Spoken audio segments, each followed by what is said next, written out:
Welcome to the inaugural episode of the Titan Talk podcast. I am Nate. I am here with Luke Carter. And we're going to run down some points from Week 7 Titans against the Patriots, where Mike Vrabel and the Patriots came in and mopped the floor of the Titans, getting a win 31-13. We're going to break it down from everything from the strong Titans first half they had, and then Simmons and Snead both getting injured during the game, and then we're going to touch on Cam Ward and his turnovers, and we're going to go from that. So let's get this thing started and start with the Patriots-Titans game. What was some of your thoughts on the game with Mike Vrabel coming back to Nashville? Well, I thought that, I don't know what the expectations that people had were, but I thought Mike Vrabel was going to come in and just mop the floor with us. It's what happened, but honestly, it's not horrible in my opinion because you did see some positives out of that game. Cam Ward in the first half, some of the throws that he was making in that late first quarter and early second quarter, he just shows you that he has got the arm talent to play in the National Football League. That's what I think too. When Cam Ward is playing at a high level, I think the sky's the limit for him. He could be on a Patrick Mahomes level type of quarterback. We just kind of have to wait and see how the situation around him improves, but we're going to have to see and go from there. So we have three key takeaways from the game here. The first one, let's touch on the Titans' first half during the game. Cam Ward coming out looking like Tom Brady, having these crazy throws fitting into tight windows that I didn't even think was possible. And, what was your thoughts on the first half? I think the first half of the football game, the Titans' offense looked the best that it has looked the whole entire season. I think it looked better than it looked in the second half of the Arizona Cardinals game. The way the Titans were able to balance their playbook out, they were running the football. Tajay Spears was breaking 7-8 yard runs for a pop. Tony Pollard was doing good. The screen plays were working. The blocking was working. The O-line was protecting Cam Ward when he would decide to drop back and pass. They were running the football. Then they were going to the play action to open up the deep passes down the field. You saw that one with Chimere DK, that beautiful long touchdown pass. That crazy touchdown pass. And I think the Titans, it's such a balanced offensive attack in the first half. The Titans could have easily been up 21-0. The defense just didn't help them out, though, during that first half at all. Ramondre Stevenson was running wild on the Titans. Had Ramondre Stevenson looking like prime Derrick Henry over here, breaking tackles for 15, 20-yard gains. I didn't even know Ramondre Stevenson could even have carries like that, but apparently he can. Drake May had the highest completion percentage of a Patriot quarterback ever, including Tom Brady. And I think it's because he just didn't have to make those tough throws that he usually has to make because Ramondre Stevenson was doing everything for that Patriots offense in the first half.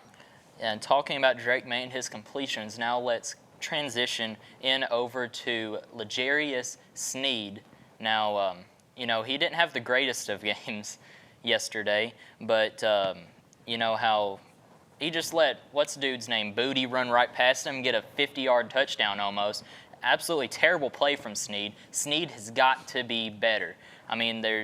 He's getting paid. I don't even know how much he's getting paid. Do you know? It's crazy. He's getting paid a lot. And when we signed L'Jarius Snead, you're thinking it's a Super Bowl champion coming from the Chiefs. Every Chiefs game you watched the year that Snead was playing for him, he was just making play after play after play.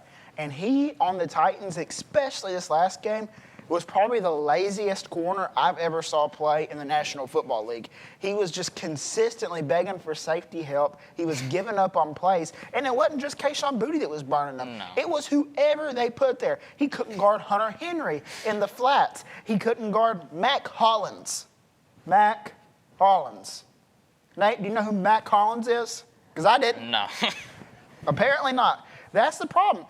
It's just the Titans consistently, they have solid players that can really fill their roles and do their jobs, like Jeffrey Simmons. The linebacker plays good. The interior run defense is usually good. The safety play is usually good, but they just have a gaping hole at their corner spot in the secondary. It's absolutely terrible. I don't think there's been a single game where I could just sit back and say I'm very impressed with L'Jarius Sneed's performance. Every game he's played almost, I feel like he's just kind of let Titans fans down. There's nothing there to build off of. I don't even think he's had a single interception here in Tennessee. No, he hasn't. It's not it's just crazy. It's not just the way that he plays, it's the way he acts too. Like, the game against the Texans, Nico Collins who? Nico Collins who? And Nico Collins burned him for like a 35-yard one-on-one go route. He consistently loses his one-on-ones, and it's a problem for the Titans. Yeah, it's a consistent problem, just like injuries has been as of late, with Jeffrey Simmons getting hurt in the second quarter, L'Jarius Sneed also going down in some point during the game. I believe it was third quarter. Simmons started the game off strong, I thought. What was your thoughts on Simmons? I think Jeffrey Simmons has been the best defensive tackle throughout the NFL so far up until this season. I don't think there's anyone who is more valuable to their team, maybe excluding Patrick Mahomes and Lamar Jackson, than Jeffrey Simmons is for the Tennessee Titans. And to see Jeffrey Simmons go down, it's just, I don't think T'Vondre Sweat's ready. Sebastian Joseph Day, you know what you're going to get out of him. He's a solid role player. But if the Titans lose Jeffrey Simmons for an extended period of time, these games could get rough to watch.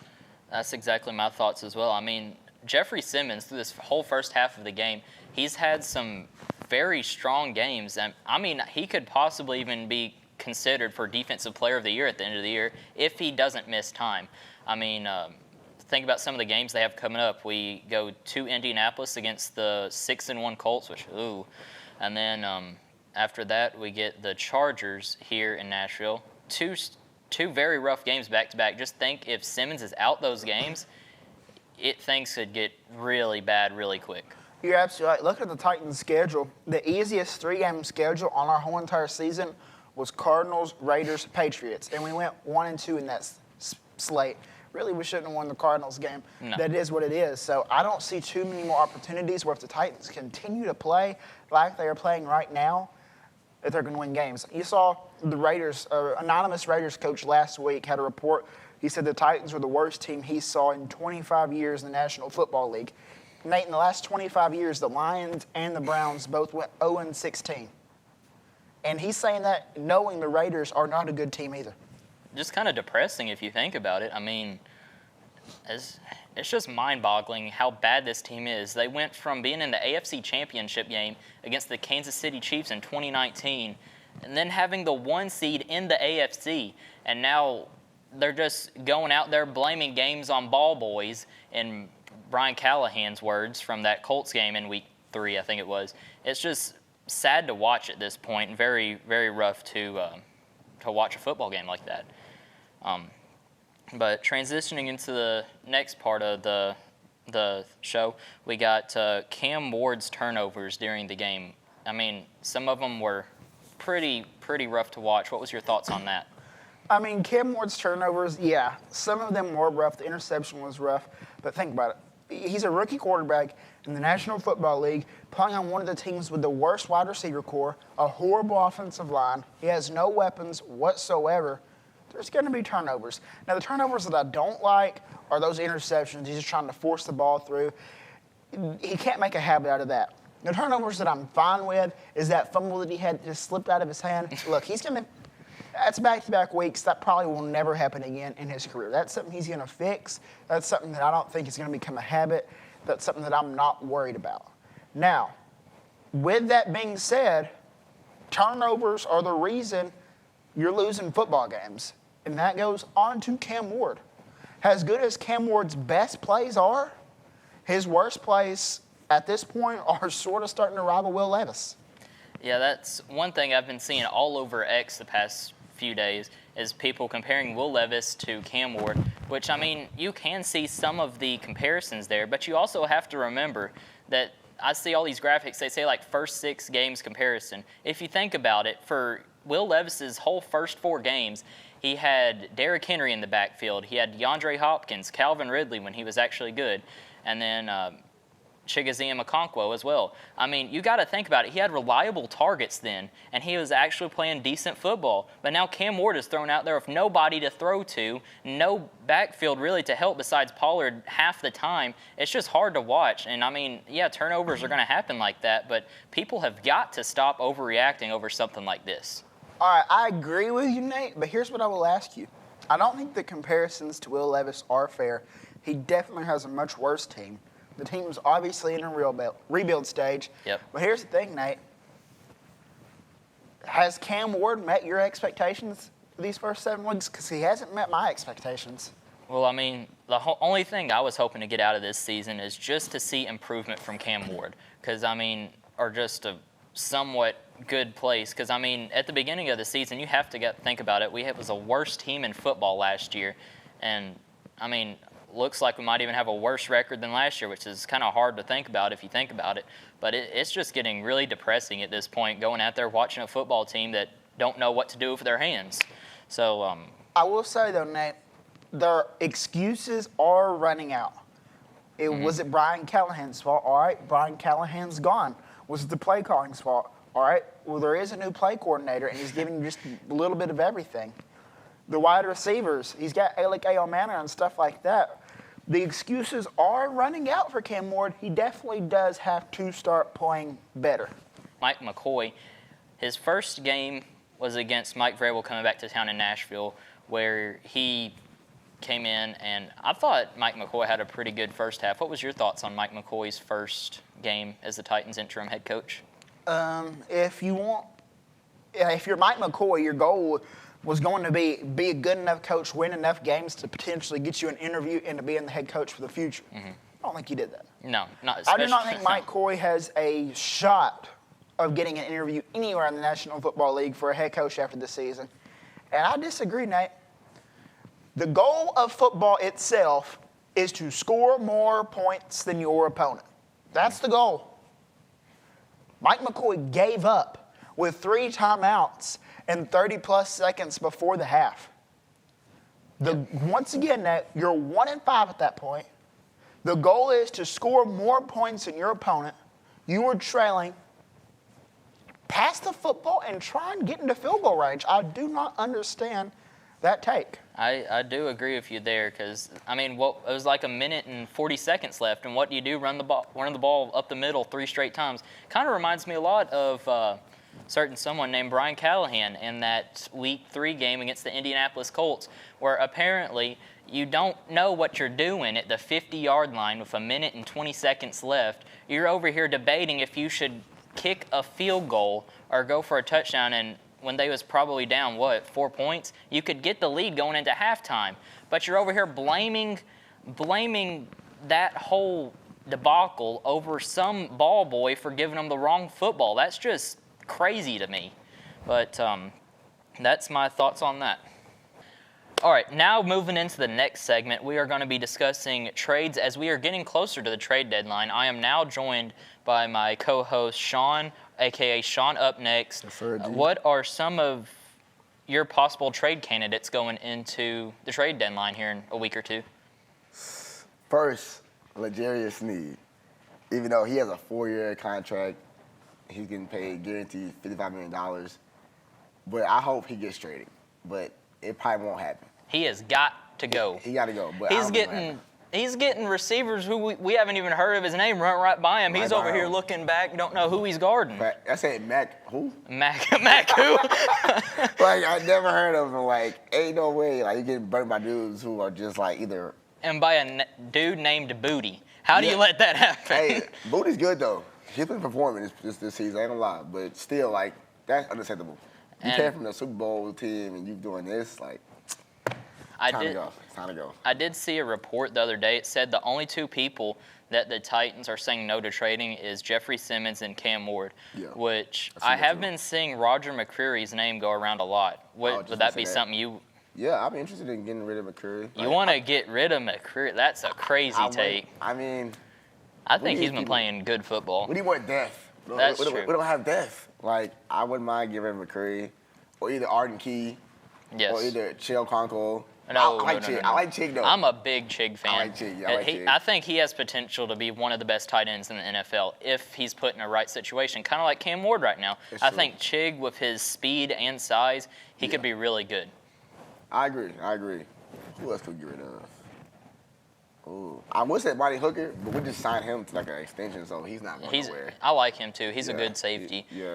Another name I've been seeing float around a lot is T'Vondre Sweat, which I disagree with. No, absolutely not. We just drafted him last year. Why would we move him out of here? No, I mean, sure, we could get like a 3rd-round pick for him, but still, I think he's worth more than that going into the future of this team. Like, him, Jeff, that's like unstoppable force right there. Like, there's no way. Like, when no both way. of them's healthy, there's nothing you can do up the middle unless you have Nothing. Quentin Nelson or someone. Yeah, that's ridiculous. No. It's crazy to me that people suggesting that. But what would you be willing to get to get Snead out of here? Really anything. Give us a 7. Anything. Like, anything. The like, thing is, do you think teams would want him? after seeing his film, Yeah. probably not.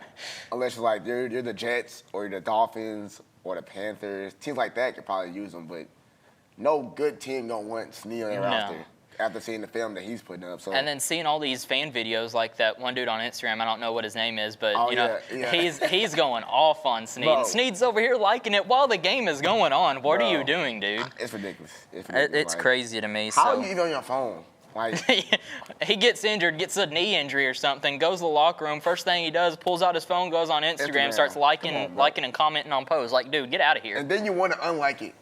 Unlike it after he mentions it and edits the video. Come on, you're already caught, bro. You can't sit there like that. Come on, G. Like, it's like you just not want to play here. Like, you don't have no motivation to play here no more. Like, you just, I don't know. It's just mind-boggling to me. It is. Is there any other players you think that you would like to see getting traded out of here as the trade? I think the trade deadline's actually next week if you think about it. Remember? Who else? I mean, I've seen Why on offense? Ridley. Really. Oh. I mean, I think we get a fourth round. I think a fourth rounder's fair after his drops. Yeah. I'd be fine with a fourth and maybe throwing a seventh in there. I think that'd be a good trade to get Ridley on a new team, and hopefully he'll succeed there because I think his time in Nashville is running short after the first few games of this season. Yeah. He's getting paid too much. So, that's just, it's time for him to go. Some of the players I do not want to see getting moved out of here is Alec Ironman or Chim DK. Yeah. I know they've already said Cam and Jeff isn't going anywhere. Yeah. I do not want to see Chig leave. I know this is his last year on his contract, so it's a very possibility that he does. So if they really like something in Gunnar Helm, they might stick with him, which I probably would not be a fan of that trade if they get rid of Chig. But that's something we'll have to wait and see about. I know, I think Lloyd Cushenberry, our center, I think his contract's coming soon after this year. And then here comes the whole offensive line debacle again. So it's just a never-ending circle of depression here as a Titans fan. It's just going on and on and on, which I don't know. It's a recurring occurrence. It's never going to stop, it seems like. And I don't know, man. It's just sad watching this team anymore. It is. I don't even watch no more at this point. Like, it's a waste of time. I thought about turning the game off during that Patriots game, to be honest. But and now we're going to move in to our predictions going into Week 8, where we're going to include our thoughts and predictions on Titans, Colts, and we're going to talk about all the other games like the Vikings at the Chargers Thursday night for Thursday Night Football. And here we go with that. Now, going into our predictions for Week 8 of the NFL regular season. First up, we have the Minnesota Vikings traveling to Los Angeles, take on the LA Chargers. Now we're going to start out with Luke. What's your thoughts on who's going to win that game? Well, first of all, I don't think there's a chance that this game is as good as the last Thursday Night Football game. But nonetheless, I think that LA is coming off of a pretty bad loss to the Indianapolis Colts. Minnesota's coming off of a loss to the Eagles. I think this game is going to be closer than a lot of people are thinking, but I think the Chargers are going to get back on the right track. I agree with you fully on that. I think I got the Chargers winning here against the Vikings. I don't know if I haven't heard much on if J.J. McCarthy's coming back or not, but I don't think Carson Wentz or J.J., I don't think they're going to be enough to get the job done to see the Chargers and Justin Herbert getting the win here. What do you think? Nah, I got Vikings. Because the Vikings competed with the Eagles last week. They can compete with the Chargers. He's a lone wolf over there. There's no way the Chargers are better than the Eagles. So I think the Vikings. Even if J.J. comes back? Yeah. And McCarthy, I mean, he has some improvement to do. But I think the Vikings are a better team with Carson Wentz. Yes, think so? yes, 100%. He's more He can experienced. actually get it to Justin Jefferson. Now moving on to the next game, we have the Buffalo Bills going to Carolina to take on the Carolina Panthers. Who do you think's having this one done, getting the win? The Panthers are a nice young team. First time they got a winning record this late in the season in a very long time. But, man, they're just going into a hornet's nest. The Bills coming off of a bye. Give me Buffalo. With an embarrassing loss to the Falcons as well. I think Josh Allen's going to be pretty fired up. I won't be surprised if this might be a game that Bills score around 40 points. Thanks. I got the Bills here. Yeah, Bills all the way. Bills there. Like Panthers is a young team. They're not gonna compete with the Bills. There's no way. And right before recording this, I did see Bryce Young will be out as well. Oh, even worse. Yeah, they're cooked. Cooked. Who they QB? Backup QB. Andy Dalton. Andy Dalton. Ruh-roh. Now moving on, we have the Chicago Bears at the Baltimore Ravens. Who do you have, Luke? Well, I think this game's going to completely depend on if Lamar Jackson plays. Thanks. If Lamar Jackson plays, it's a must-win. Every game is a must-win for the Ravens as they are not looking good right now. Just one win on their 1-5. resume. I think they're going to fall to 1-6. With Lamar or without Lamar, give me the Bears. I agree with you. I mean, Ravens are in a tough spot. I think they have lost their trust in Titans legend Derrick Henry. He's not getting the ball as much as I think he should. They are really undervaluing Derrick, I think. I think Derrick could be carrying them to some more wins, but they're just not using him. So, and I think Rome Odunze, Caleb Williams will keep things rolling and get the win over the Ravens. Yeah, I got Bears. It sucks to say that though, man. I like the Ravens sometimes, but Like time- the Ravens? sometimes for Derrick Henry, of course. But I think it's time for John Harbaugh to go. Everybody's saying fire him. What? So Hire him here. it's We'll time. take him. We'll take It's him. time for him to go. We'll take him. It's time to go. I agree with Sean. It is time for John Harbaugh It's to go. time. I disagree with you, Nate. I don't You don't want him. him? No. Yeah, I don't want him. I don't want him. I don't want him. What are you gonna do here? If he's bad in Baltimore, what are we gonna do here? Well, I don't know. Well, that's true. He hasn't went far in the playoffs. And they got Derrick Henry. They got a roster. We don't have a roster. No. They got weapons. We don't have weapons. So no. Yeah. No. Hold on. After recalibrating, yeah. Yeah. Time for John Harbaugh to go. Ooh, this next one, big game here. New York Giants at the Philadelphia Eagles. Giants on a hot streak. Who do you have here?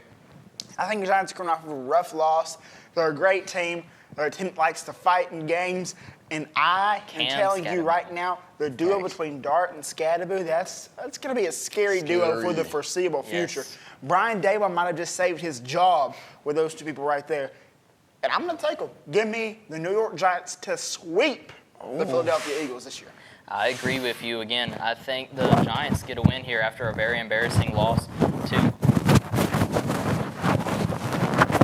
Mic drop. The mic drop, Chad. All right, we good. All right, I agree with you, Luke. I think the Giants get the job done here, and Dart continues things rolling. Even without Malik Neighbors, I think the Eagles are struggling now. They're having trouble getting things together. I think I got the Giants. Oh, it's tough. I don't know. I'm gonna say Eagles. Eagles don't want to lose to the Giants, bro. That's fair. They don't want to lose to the Giants. And at Philadelphia. Come on, that's a tough environment. There's no way Jalen Hurts, A.J. Brown, DeMonte, they're not going to lose to the Giants, bro. It's just not going to happen. The tush-push Kings are not going to let that happen. Let's be real. You know, I like the Giants, though. I like Jackson Dart. He's proven himself to be a good quarterback. Took Wilson's spot for a reason, so.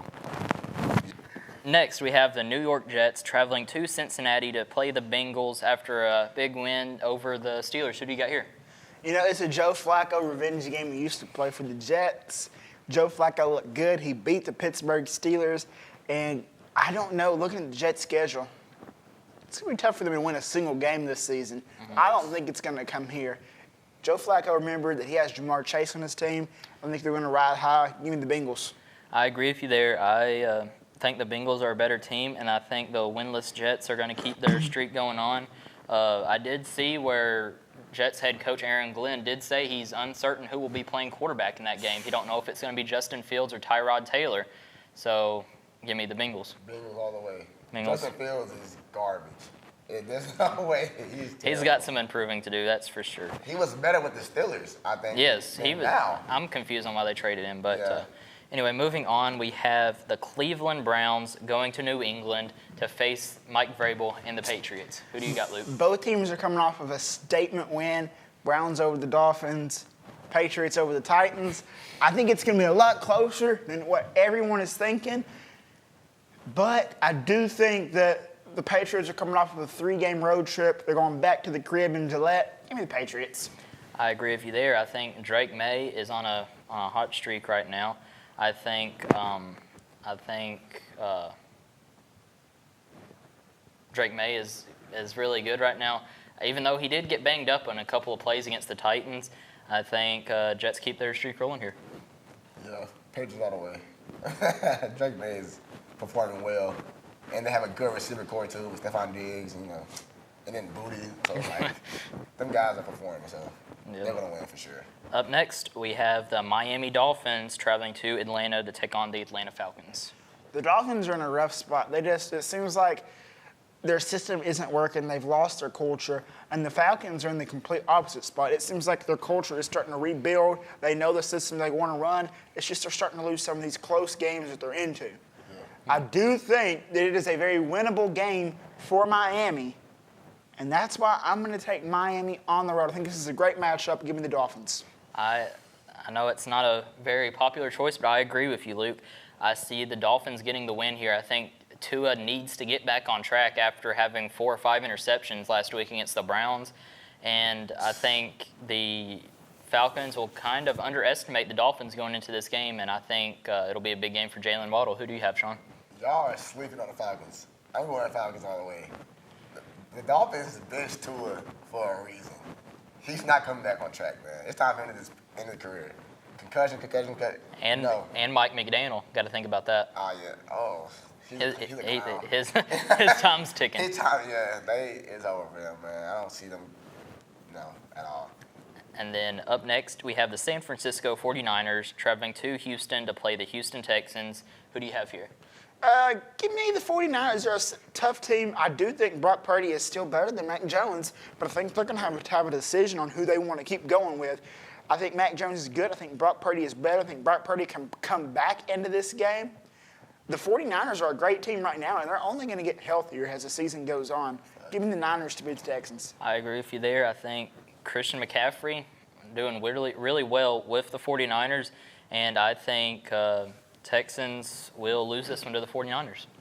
I agree with y'all, Niners all the way. And then up next, Tampa Bay Buccaneers at the New Orleans Saints. Who do you have here?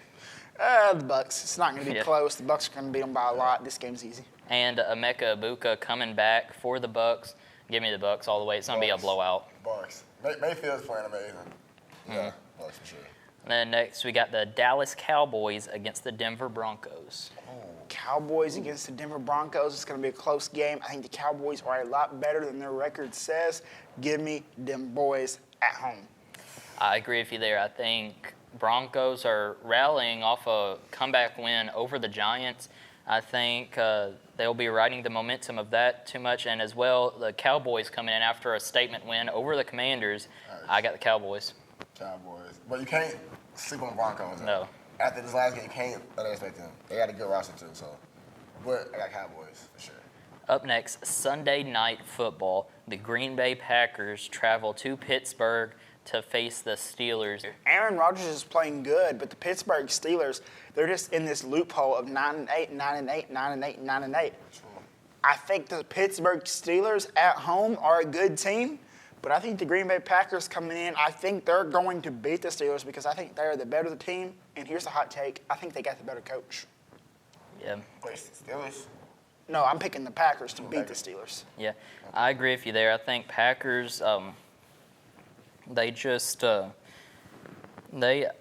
think Micah Parsons gonna have a big game here, getting to Aaron Rodgers. I got the Packers getting this one. I'm going Steelers in this one, man. Aaron Rodgers, you gotta get his win in Green Bay. There's no way he's gonna let them lose. Yeah. After the game he just played, Rodgers. Yeah, I got Rodgers for sure. Then up next, Monday Night Football. Only a one game for Monday night. We got the Washington Commanders going to Kansas City to play the Chiefs. Jaden Daniels, Patrick Mahomes. Who do you have here, Luke? Patrick Mahomes is well on his way to another MVP. He's the greatest quarterback that's played since Tom Brady's been gone. He's the only one that's going to challenge him for the GOAT. Give me the Chiefs. I don't know. I think it's going to be a rough game. I know Daniels did get banged up in that game against the Cowboys. Marcus Mariota came in for a little bit. It might actually be Mariota against Mahomes again. So that would be very interesting to see, but I just think the Chiefs are rolling here, especially getting Rashee Rice back. Give me the Chiefs. I agree with y'all, Chiefs, man. I can't stand the Chiefs, but I'm going Chiefs. Yeah. Up next, Sunday at 3:25, the Tennessee Titans travel to the Indianapolis Colts, who are 6-1, best record in the NFL. Who do you have here, Luke? Colts are going to win this football game. The Colts are just so good at not – they don't make mistakes. They don't let teams have turnovers. They're just such a great team. They've got the fundamentals. They're the best fundamental football team I think it's been playing so far through Week 8. I think they're going to handle the Titans pretty comfortably at home. I'm going to give the Colts the win, 38-23. I agree with you. I mean, the Colts, I still don't believe they're a great football team, to be honest. That partly maybe just my bias on the Colts because I don't like them so much. But I do think the Colts get this win here. I think the Titans, they don't know what they're doing half the time. We got guys running straight by L'Jarius Sneed. That's going to be a field day for Michael Pittman Jr. and Donnie Mitchell. Rough game to watch. With the Titans allowing the second most sacks in the NFL, 30 sacks allowed through 7 games. Rough stretch. Cam Ward not playing his best football either. Sadly, give me the Colts, I'll say 45-13. That's insane. I guess the Colts, sadly. Titans used to run the South. Now the Colts are running the South, it seems like, which is unbelievable. Yeah, we're going to get our ass kicked. I'm going to say, and the Colts at home? Yeah. I'm going to say, At a 3:30 slot, too. I'm going to say, 40 to 21. I think the offense will be better this game. Oh, you're giving the Titans some credit. Yeah, for sure. So, I mean, yeah, it's a pretty lopsided game if you look at the stats. Titans with last in points scored, offensive yards per game, last in the league in those. I mean, the 32nd, which is last again, in points per game of 13.7. Not good stats for Tennessee here, going in against the Colts, who have the most points scored in the league with 232. Second most offensive yards per game at 380. It's just going to be a rough game to watch. Jones is playing amazing. Yes. Everybody hated him, trying to say he was trash. Nah, I knew he was good all along, but I didn't think he was this good. Starting to wonder if part of the way he was playing in New York just because he wanted to be out of New York, but it's going to be hard to tell. But I do want to thank you guys for watching this first episode of the Titan Talk podcast. You can catch it here next week after us recapping Titans Colts and going into Titans Chargers. And see y'all next time. Peace.